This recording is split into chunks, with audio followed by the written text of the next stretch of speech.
La lumière brillante du matin de San Francisco traverse la baie vitrée. Melissa Wilson est appuyée contre le comptoir de la cuisine, tenant un mince bout de papier à deux mains et souriant. Le résultat du test de grossesse est positif. Après 3 ans de mariage, une nouvelle vie avait enfin pris racine entre elle et James. Tu ne réfléchis pas trop ? Nous ne l'avons pas encore confirmé avec un médecin, dit Jacques. Jacques entoura sa femme de ses bras par derrière, posant son menton sur son épaule. L'odeur de shampoing de son corps encore vêtu d'un pyjama enveloppa Melissa. Mais j'ai fait 3 tests. Ils étaient tous positifs, dit Melissa en se retournant et en regardant son mari dans les yeux bleus. C'est notre bébé. Melissa dirigeait une entreprise de décoration d'intérieur respectée à San Francisco. Son sens du style et son sens des affaires lui avaient valu la reconnaissance du secteur. Et les maisons et les bureaux conçus par Wilson Interior faisaient régulièrement l'objet de reportages dans les magazines. Elle espérait tomber enceinte alors qu'elle était plongée dans son travail, mais elle avait commencé à abandonner juste avant que cela ne se produise. Tu l'as dit à ta mère et à ta sœur, demande James. Il travaillait comme architecte et avait rencontré Melissa dans le cadre de son travail. Pas encore. Je vais au mariage de Rachel ce week-end, alors je leur dirai à ce moment-là, dit Melissa, la voix légèrement hésitante. Mais honnêtement, je suis un peu nerveuse à l'idée de savoir comment ils vont réagir. Rachel, la sœur de Melissa, est son opposée. Avec sa personnalité sociable et flamboyante, elle avait réussi sa carrière dans une société de marketing. Il y a un mois, elle a annoncé ses fiançailles avec David Brown, l'héritier d'une importante société immobilière. Ils ne peuvent qu'être heureux, dit doucement James. Le mariage de votre sœur et votre grossesse. C'est une double bénédiction pour votre famille. Melissa acquiesce en silence, mais des sentiments complexes se cachent dans son cœur. Cela faisait 10 ans que son père Thomas était décédé. Depuis lors, ses relations avec sa mère, Carol, et sa sœur Rachel avaient été superficiellement harmonieuses, mais quelque peu distantes. Carol, en particulier, affichait souvent des attitudes différentes à l'égard de ses 2 filles, tout en jouant le rôle de la mère parfaite. Maman dira probablement, je peux enfin voir le visage de mon petit-fils, dit Melissa avec une pointe de sarcasme. Et elle poursuivra en disant, Rachel devrait bientôt avoir des enfants elle aussi. Cela signifie simplement qu'elle accorde de l'importance à la famille. James avait toujours une façon d'interpréter les choses de manière positive. Allez. Prenons le petit déjeuner. Tu as besoin de nourriture pour 2 personnes maintenant. Après le petit déjeuner, Melissa se rendit à son bureau. Elle avait plusieurs vidéoconférences avec des clients aujourd'hui et une pile de travail à terminer avant le mariage du week-end. Assise à son bureau, avant d'ouvrir son ordinateur, elle décroche son téléphone. Il y avait un message de sa sœur. 6, tu seras certainement là samedi, n'est-ce pas? Je dois régler les derniers détails du dîner de répétition. Maman a hâte d'y être aussi. Melissa prend une grande inspiration et répond, bien sûr. James et moi arriverons vendredi soir. J'ai aussi de bonnes nouvelles.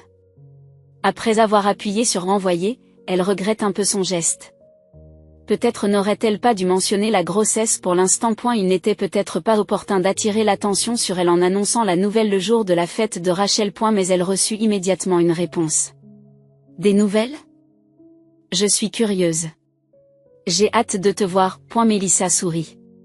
Même si sa relation avec sa sœur était parfois compliquée, le lien qui l'unissait depuis l'enfance n'avait jamais disparu.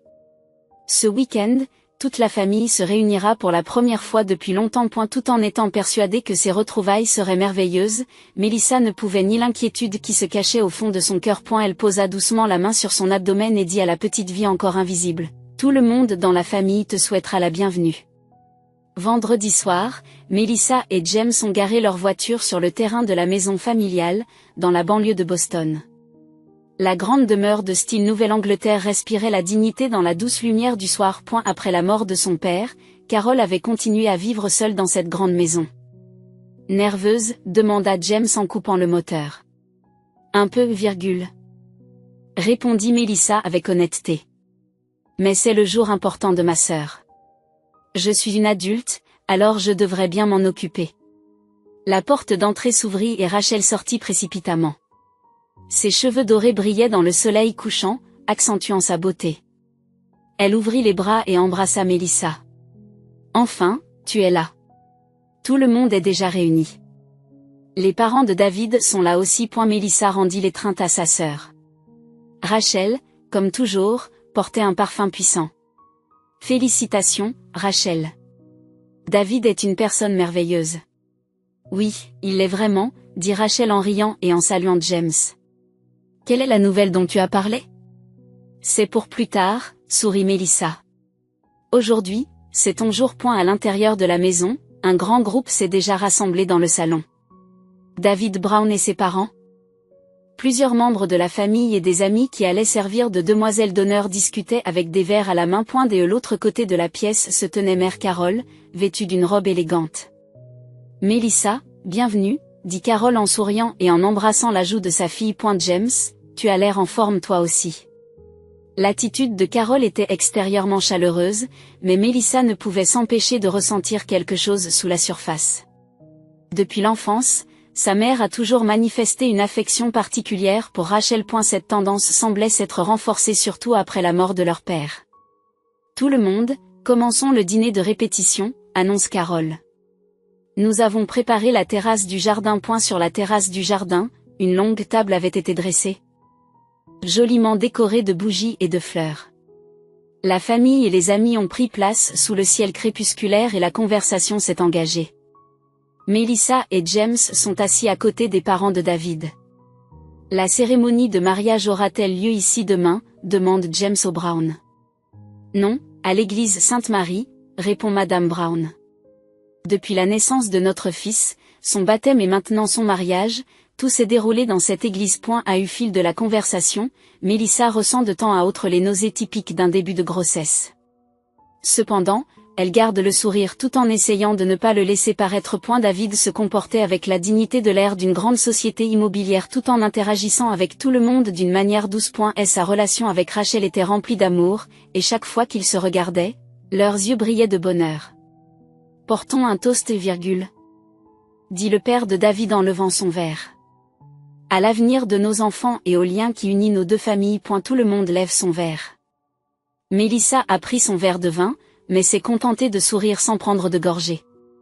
Jacques lui serra le genou sous la table et fit un petit signe de tête. Leur secret resta là, seul, pendant un petit moment encore. Le dîner se déroula dans une atmosphère agréable, et Mélissa apprécia le temps passé avec sa famille après une si longue période. Cependant, alors que le repas se terminait et que le dessert était servi, elle remarqua que Rachel et sa mère se levaient et se dirigeaient vers le bord de la terrasse. Elle semblait engagée dans une conversation sérieuse. Poussée par la curiosité, Mélissa s'est excusée en disant qu'elle avait besoin d'air frais et s'est approchée de la balustrade de la terrasse. Alors que la brise nocturne caresse agréablement ses joues, elle entend une partie de la conversation de sa mère et de sa sœur. Tout est prêt pour demain, dit Carole avec une pointe d'inquiétude. Tu en es sûre? Ne t'inquiète pas, maman, dit Rachel d'une voix plus basse que d'habitude et résolue. Je vais m'occuper de Mélissa. Et même si les choses ne se passent pas bien, nous devrions pouvoir éviter le pire des scénarios. Alors que Mélissa s'approche, les deux s'arrêtent soudain de parler. Sa mère se retourna, surprise, et afficha un faux sourire. Oh, Mélissa. Comment était le dessert? Je ne l'ai pas encore pris, répond Mélissa en observant les deux femmes. De quoi parliez-vous? D'un secret. Les dernières vérifications pour le mariage, dit Rachel en riant. Les nerfs d'une mariée ne sont pas de tout repos. Comme pour changer de sujet, Rachel prit le bras de Mélissa et commença à la ramener vers la table. Alors, quelles sont vos nouvelles? Mélissa hésite un instant. Son intuition lui disait que ce n'était pas le bon moment. Eh bien, notre entreprise a obtenu un projet important. On nous a confié la conception d'une nouvelle chaîne d'hôtels à Los Angeles. C'est merveilleux. Rachel étreint les épaules de sa sœur. Toujours le travailleur acharné. Mais n'oublie pas qu'il est important de faire des pauses de temps en temps. Au fil de la nuit, Mélissa commence à ressentir des maux de tête et des nausées.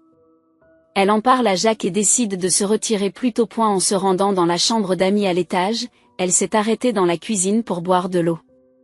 En ouvrant la porte de la cuisine, elle vit sa mère debout devant le comptoir, poussant à la hâte quelque chose dans un tiroir. Carole se retourna, surprise, et sourit d'une manière peu naturelle. Mélissa, Tu as besoin de quelque chose? Je voulais de l'eau, répond Mélissa, intriguée par le comportement étrange de sa mère. Qu'est-ce que tu faisais? Juste des médicaments, dit rapidement Carole. Quand on vieillit, on a besoin de toutes sortes de médicaments. Mélissa se verse un verre d'eau et décide de croire à l'explication de sa mère. Avec le mariage demain, tout le monde devait être tendu. Elle termina son verre d'eau, lui souhaita bonne nuit et retourna dans sa chambre. Allongée dans son lit, Jacques se tourna vers elle. Tu vas bien? Je me sens un peu malade, répondit Mélissa honnêtement. Et aussi. Maman et Rachel semblaient cacher quelque chose. Quand elles parlaient sur la terrasse, elles ont rapidement changé de sujet quand je me suis approchée. Et dans la cuisine, maman semblait cacher quelque chose. Jacques caresse doucement les cheveux de sa femme. Tout le monde est nerveux à cause du stress précédent le mariage. C'est un événement qui va changer la vie de Rachel, et ta mère doit être tendue elle aussi. Je suppose que oui, dit Mélissa, bien que l'anxiété soit toujours présente en elle. Cependant, les paroles de son mari la rassurèrent un peu et elle ferma les yeux dans ses bras. Le jour du mariage se leva sous un soleil radieux, comme si le ciel lui-même bénissait l'occasion. La lumière du matin se reflétait à travers les vitraux de l'église Sainte-Marie, dessinant des motifs colorés sur le sol. Mélissa arrangeait les cheveux de Rachel dans la suite nuptiale. Chaque fois que ses doigts glissaient une épingle à cheveux dans la chevelure dorée de sa sœur, Rachel tremblait légèrement. Nerveuse, demanda Mélissa avec douceur. Un peu, dit Rachel d'une voix plus haute et plus fine que d'habitude. Mais j'aime vraiment David. Je sais que c'est le bon choix. Mélissa regarde le visage de sa sœur dans le miroir. La beauté de Rachel est particulièrement éclatante aujourd'hui. Sa robe de mariée en dentelle mettait en valeur son teint, et ses yeux bleus, hérités de leur mère, contenaient une lumière mêlée d'attente et d'anxiété. J'espère que tu seras toujours heureuse toi aussi, dit soudain Rachel. Il y avait une étrange sincérité dans ses mots, presque comme un adieu. Bien sûr, répondit Mélissa avec un sourire. Nous suivrons chacune notre propre chemin, mais nous serons toujours sœurs. La porte s'ouvrit et mère Carole entra. Elle était vêtue d'une robe bleu pâle et portait autour du cou un collier de perles transmis par les générations précédentes. Es-tu prête? La voix de Carole ne laissait transparaître aucune émotion, mais ses yeux semblaient cacher quelque chose. La famille Brown est déjà assise. Rachel et Mélissa se levèrent et procédèrent aux dernières vérifications. Les demoiselles d'honneur se rassemblèrent dans la salle d'attente, chacune portant une robe rose pâle et un petit bouquet. Mélissa arrangea la traîne de Rachel et abaissa son voile. Tu es magnifique dit Mélissa avec sincérité. L'orgue de l'église commença à jouer et le son solennel de la marche nuptiale résonna dans tout l'édifice. Les demoiselles d'honneur avancèrent l'une après l'autre et Mélissa, fière d'être la sœur de la mariée, descendit lentement l'allée. James, assis au premier rang, lui sourit. Enfin, Rachel est entrée au bras de Carole. L'entrée de la mère remplaçant le père absent a touché le cœur de l'assistance. Le visage de David exprimait une joie pure et, lorsque Rachel s'est tenue à ses côtés, ils se sont brièvement tenus la main. La cérémonie s'est déroulée de manière solennelle. Des vœux ont été échangés, des bagues ont été échangées, finalement, le pasteur a déclaré, « Vous pouvez maintenant embrasser la mariée ». Lorsque leurs lèvres se sont rencontrées, une pause a résonné dans toute l'église. Alors que le cœur de Mélissa était rempli de véritables sentiments de bénédiction. Elle était troublée par les légères nausées et les maux de tête qui persistaient depuis le matin. Même si elle savait qu'il s'agissait de symptômes de début de grossesse, elle ne voulait pas les suivre en ce jour important. Après la cérémonie, les invités se rendent à la réception dans le manoir de Carole. Le jardin était décoré de fleurs et de tissus blancs, et un petit orchestre jouait une musique élégante. Mélissa et James s'assirent à la table préparée pour eux, attendant le toast. « Comment te sens-tu » demanda Jacques à voix basse. « J'y vais bien », sourit Mélissa, même si son état s'aggrave peu à peu. « C'est juste que je ne boirai pas de champagne. J'ai prévu d'aller aux toilettes après les discours. » Mélissa prit le verre d'eau posé à côté d'elle et en but une gorgée. L'eau froide humidifie sa gorge et la soulage temporairement. Elle ferma les yeux et respira profondément. En ouvrant les yeux, elle vit Rachel debout devant la table. Elle avait déjà revêtu une autre robe pour la réception et tenait une bouteille de champagne. Derrière elle se tenait leur mère Carole, et toutes deux partageaient une étrange tension. « Félicitations, Rachel. » Mélissa se leva, avec l'intention d'embrasser sa sœur. Mais Rachel a levé la bouteille, s'apprêtant à la verser dans le verre de Mélissa. Bois beaucoup aujourd'hui, grande sœur, la voix de Rachel avait une résonance différente de d'habitude. Elle sourit en échangeant un regard avec sa mère. Ce sourire cachait une part d'ombre inconnue de Mélissa. Point confuse, Mélissa répondit poliment, « J'ai assez bu, je ne peux pas en reprendre. » En réalité, elle n'avait presque rien bu, mais compte tenu de sa grossesse, elle devait éviter l'alcool. À ce moment-là, Jacques se lève et prend la coupe de champagne. « Alors je vais trinquer à ta place, » dit Jacques en riant et en vidant d'un trait la coupe que Rachel avait remplie. À cet instant, Mélissa sentit un changement dans l'expression de sa mère et de sa sœur. Les verres qu'elles tenaient dans leurs mains tremblaient et leurs visages perdaient leur couleur. Les yeux bleus de Rachel s'écarquillèrent de peur et les lèvres de Carole devinrent blanches et se crispèrent. « Qu'est-ce qui ne va pas ?» Mélissa les regarda. « Vous vous sentez mal ?» « Non, ce n'est rien », s'empresse de répondre Carole en attrapant le bras de Rachel. « Nous sommes juste un peu submergés par l'émotion. » Bien que perplexe, Mélissa ne voulait pas gâcher la journée de sa sœur. Elle sourit et retourne à la table. Cependant, l'expression de Jacques commençait à montrer des signes de détresse. De la sueur apparut sur son front et son visage devint progressivement pâle. « Mélissa, » dit-elle en posant la main sur l'épaule de son mari avec inquiétude. « Tu vas bien ? C'est juste mon estomac, balbutie Jacques en se serrant douloureusement l'abdomen. Sa respiration est devenue saccadée et une expression d'agonie s'est répandue sur son visage. « De l'eau, j'ai besoin d'eau », allait-il. Mélissa pousse des cris frénétiques. Un serveur se précipite et propose un verre d'eau, mais James ne peut même pas le prendre. Il s'est soudain levé et s'est appuyé contre le bord de la table. « Appelez une ambulance », dit la voix de Mélissa dans le jardin. Le trouble s'est répandu parmi les invités et la musique s'est arrêtée. David s'approche rapidement et soutient James. « Tu vas bien ? Qu'est-ce qui s'est passé ? » « Je ne sais pas », répond Mélissa, la voix au bord des larmes. Il est soudainement tombé malade. Rachel et sa mère se tiennent à distance, observant la situation avec des expressions rigides. Une tension tacite s'installe entre elles. L'état de James se détériore rapidement. Il s'effondre sur le sol et se met à convulser. Mélissa s'agenouille à côté de son mari et lui tient la main. « James, je t'en prie, reste avec moi. » Sa voix tremblait sous les sanglots. Les secours arrivent, tenez bon. Loin, des sirènes se font entendre. Une ambulance arrive et les secouristes se rassemblent autour de James. Ils le placent rapidement sur un brancard et lui fixent divers appareils médicaux. L'un des ambulanciers demande à Mélissa, « Êtes-vous sa femme ?» « Oui », répond-elle d'une voix tremblante.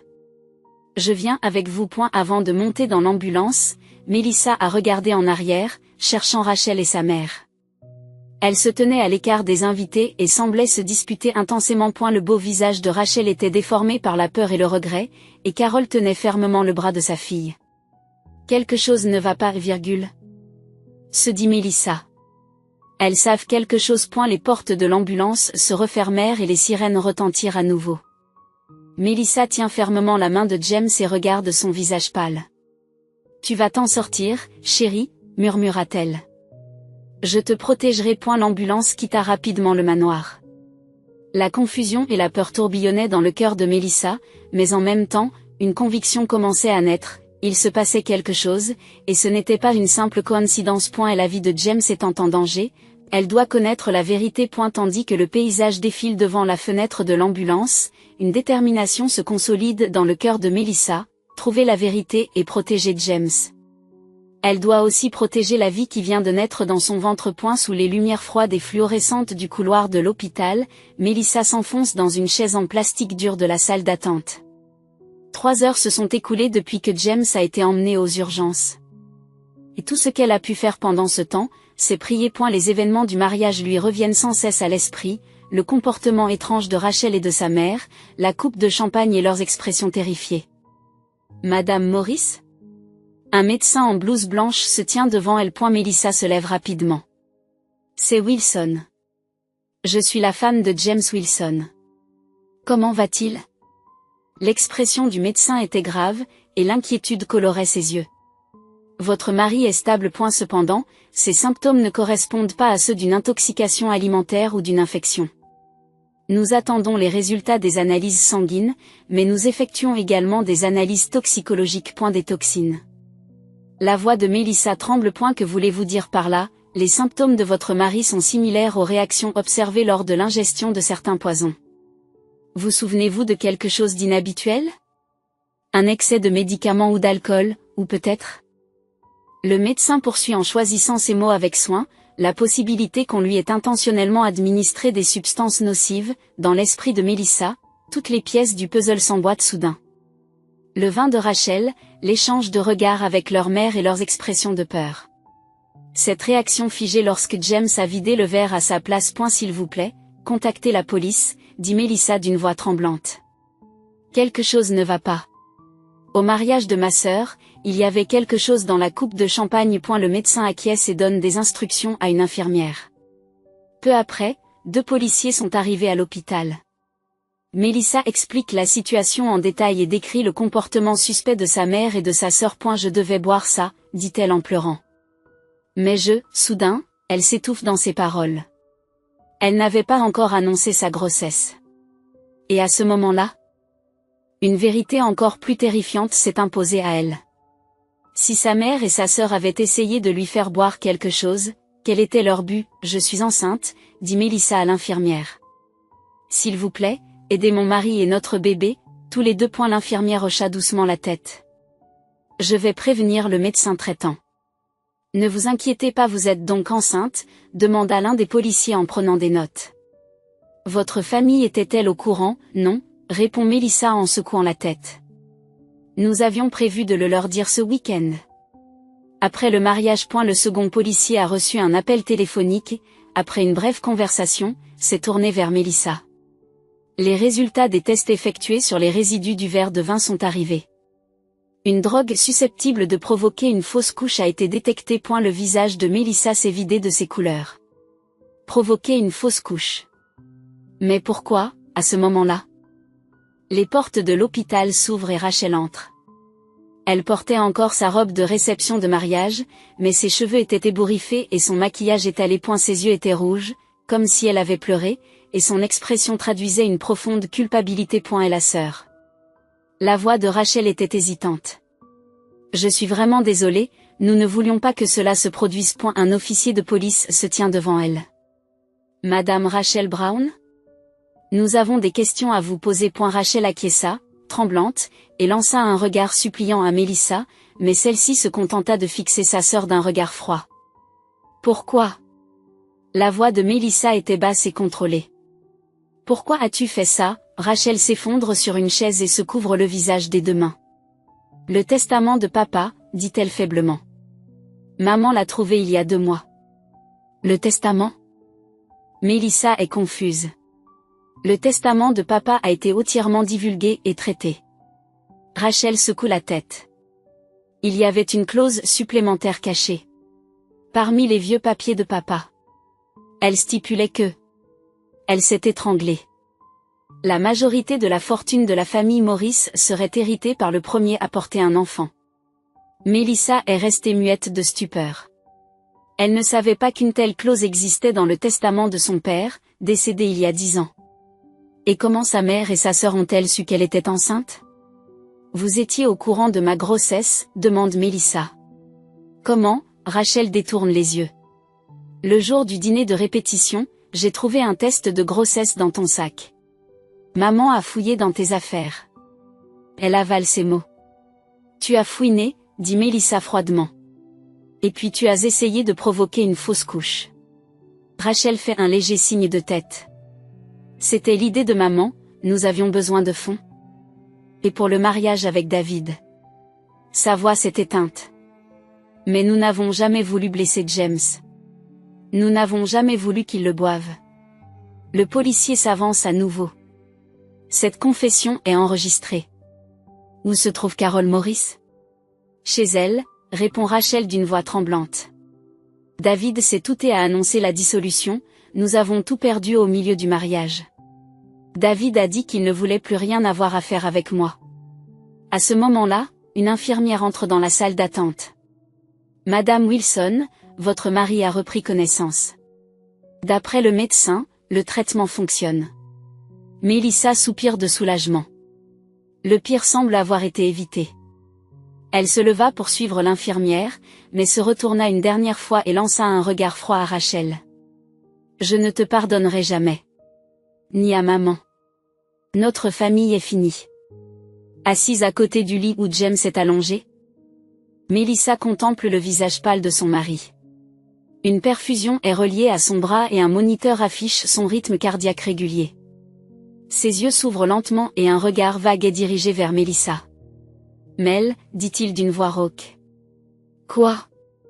C'est bon, dit Melissa en lui prenant doucement la main. Tu vas t'en sortir. Notre bébé est sain et sauf aussi. Le soulagement a coloré les yeux de James. Il sourit faiblement et referma les yeux. Dans le couloir, les policiers continuaient d'interroger Rachel, tandis que d'autres agents se dirigeaient vers l'arrestation de Carol. Pour Melissa, l'illusion d'une famille heureuse s'était effondrée, remplacée par la trahison et la tristesse. Mais il y avait encore de l'espoir. James survivrait et leur bébé était protégé. Melissa pose doucement la main sur son abdomen. Nous allons créer une nouvelle famille, murmura-t-elle doucement. Une famille fondée sur l'amour véritable. Un an plus tard, San Francisco était baigné par le soleil du printemps. Melissa était assise sur un banc dans un petit parc, berçant doucement la poussette de sa fille de 4 mois, Olivia. Les yeux bleus d'Olivia, héritée de son père, observaient les fleurs environnantes d'un regard curieux.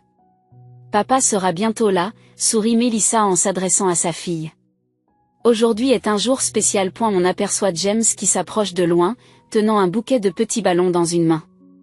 Son rythme était un peu plus lent qu'avant, mais son rétablissement progressait bien. Bien que le poison ait temporairement mis sa vie en danger, grâce à sa forte volonté et à des soins médicaux de pointe, il avait retrouvé sa routine quotidienne sans séquelles majeures. Désolé d'être en retard, dit James en reprenant son souffle. Il y avait la queue au vendeur de ballons. Il embrasse le front d'Olivia et passe son bras autour des épaules de Melissa. Ils étaient devenus une vraie famille. À l'issue du procès, Mère Carol et Rachel ont été déclarées coupables avec sursis. Melissa cessa tout contact avec elle et résolut légalement l'exécution du testament de son père. Ce qui était inattendu, c'est qu'elle héritait effectivement des biens de son père. Le prix de la trahison était trop élevé pour Rachel et sa mère. J'ai reçu une lettre de Rachel ce matin, dit Melissa à voix basse. Sentant l'expression de Jacques s'assombrir, elle poursuivit, elle s'est excusée. Il semble qu'elle et David se soient complètement séparés. Vas-tu lui répondre, demanda Jacques avec prudence. Melissa expira doucement. Je ne sais pas encore. Je peux pardonner, mais je ne peux pas oublier. Au cours de l'année écoulée, Melissa a reconsidéré le sens de la famille. Elle s'est rendue compte que les liens du sang ne suffisent pas à définir la famille, c'est l'amour, la confiance et la volonté de se protéger mutuellement qui forment les véritables liens. Elle a commencé à écrire une nouvelle histoire de famille avec James et Olivia. Le nouveau projet de Wilson Interior a été officiellement décidé, dit James en changeant de sujet. Il avait repris son travail d'architecte et faisait face à son travail tout en coparentant avec Melissa.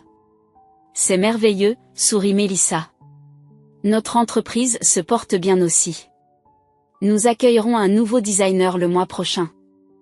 Ils se sont levés et ont commencé à marcher le long du parc, en poussant la poussette. Aujourd'hui, le temps était parfait pour le premier pique-nique d'Olivia. La douleur du passé n'avait pas complètement disparu, mais à chaque obstacle surmonté, leur lien se renforçait. Notre famille est spéciale, a déclaré Melissa en regardant Olivia. Je veux que tu grandisses dans un environnement rempli d'amour. James embrasse l'épaule de sa femme et acquiesce silencieusement. Ils savaient qu'un long chemin les attendait, mais ils avaient la force de le parcourir ensemble. Une vraie famille reste proche et se soutient mutuellement, même dans les difficultés. Melissa, James et Olivia ont continué à marcher vers l'avenir, portant cette vérité dans leur cœur.